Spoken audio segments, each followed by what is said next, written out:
Allora, se n'è andata Milva, grande vita, grande carriera, anche lei ha dato tanto alla musica di Napoli, ma ha avuto tanto anche lei dalla musica di Napoli.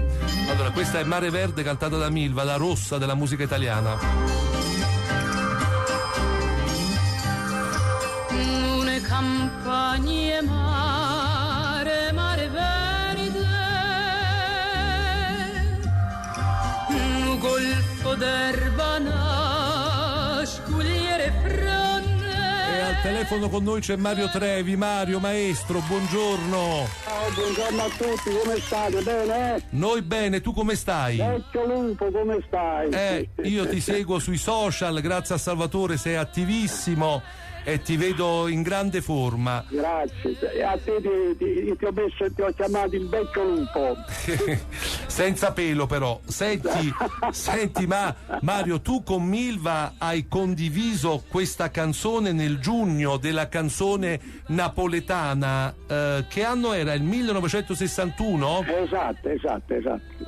E dunque praticamente io ho fatto il Festival di Napoli nel 60, era un ragazzino, hai capito? Poi a un certo momento mi chiamò la Durium, la casa discografica mia, che il presidente era Krigor Mintancian, un turco che sapeva il fatto suo, perché se non poteva diventare la grande Durium che stava in competenza con la Ricordi, la CCD, la Fonit, eccetera eccetera.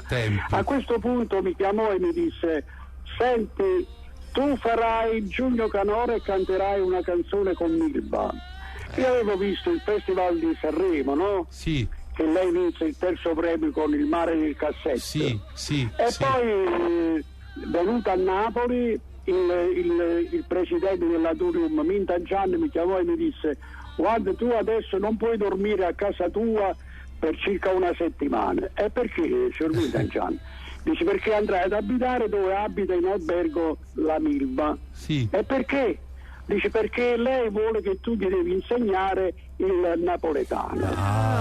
Dai, ecco perché. Perciò tu la senti cantare Mare Verde come se fosse quasi tre quarti napoletana. È vero, quindi tu hai fatto, diciamo, da insegnante a Milva. Figurati, io alle volte mi scocciavo pure, perché sai, parlare una nordista napoletana è molto difficile, figurati cantarlo. E allora io stavo là con una santa pazienza: no, non è così, non è campagna, è mare verde. Perché lei diceva non è campagna, è mare, che è l'errore che fanno tanti. Allora tu stavi là con una santa pazienza, perché giustamente ero alle prime armi, perché figurati, per me mica pensavo che il Mare Verde diventasse un grande successo mondiale, perché poi qua la storia, noi italiani stiamo appiccicati con la storia. È vero. Cioè, siamo proprio non abbiamo questo virus noi della storia. No, noi però tu lo sai che qua ce l'abbiamo, la memoria per noi è importante, e io so che tanti ragazzi stanno ascoltando questa intervista, perché ci stanno tanti giovani invece che vogliono. Non la colpa ai giovani, infatti. La colpa a Napoli, i nostri governanti, i nostri dirigenti, perché Napoli minima avrebbe dovuto avere, ma non da adesso, ma già 60 anni fa, una scuola di canto, una scuola di dizione napoletana. Forse la facciamo. Senti,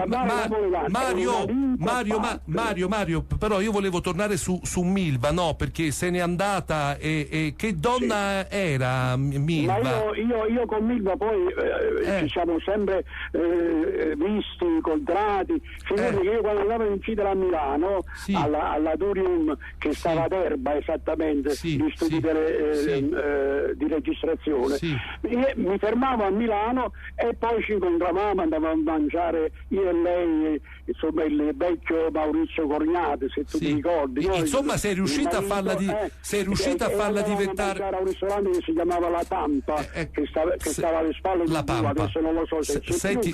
E insomma ci siamo contattati, ci siamo visti, ci siamo incontrati. Ma era così algida, un po' fredda? No. Milva era una ragazza molto riservata. Sì. Milva non era una donna che praticamente insomma si esponeva come si fa abitualmente nell'arte, hai capito? Sì, era sempre abitualmente a Napoli c'è scornosa, che poi lei emanava tutto quanto la sua arte quando stava in coppa palcoscenico. Come molti artisti. Senti Mario, adesso però ti faccio la domanda che tutti mi stanno facendo, ma il Mare Verde, io già te l'ho fatta questa domanda, il Mare Verde è l'ex San Paolo o lo stadio Collana? A chi si riferiva Marotta? Quando mai? Io quando ho avuto nelle mie mani il testo di Mare Verde, chiaramente mi sono incontrato con il grande Giuseppe Marotta, che per me ragazzi, in quell'epoca lì Marotta per me era come vedere Gesù sempre salutato, perché è vero. La gente non sa che Marotta, alcune persone non sanno che Marotta è un grande della nostra bella Napoli. Ma certo. E allora io gli dissi, signor Marotta, ma io prima di cantare questa canzone mi farebbe piacere il perché lei ha chiamato Mare Verde, perché il mare non è verde, il mare è azzurro come il cielo.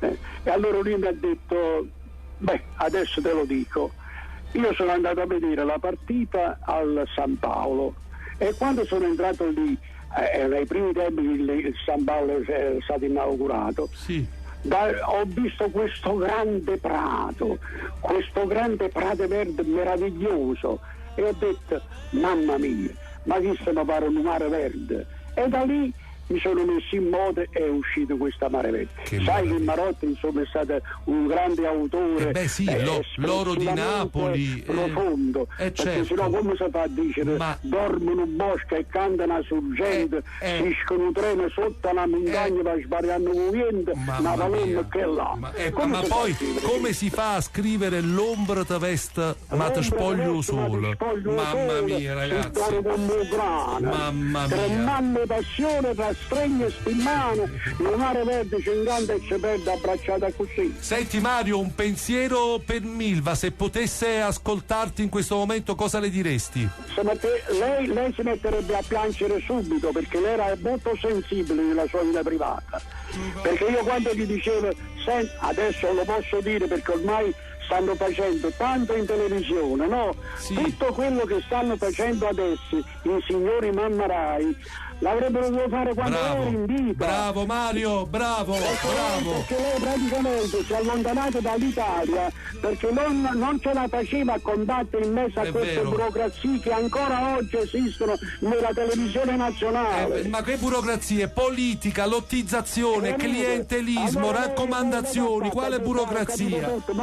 E siccome che era una grande artista, praticamente ha sfondato in tutte le altre nazioni, hai capito? Lo so, Mario, grazie. Grazie a voi, e viva Milva, e viva l'arte, e viva Mario Trevi. La e questi disgraziati che ci tappano dentro. Grande Mario, grande!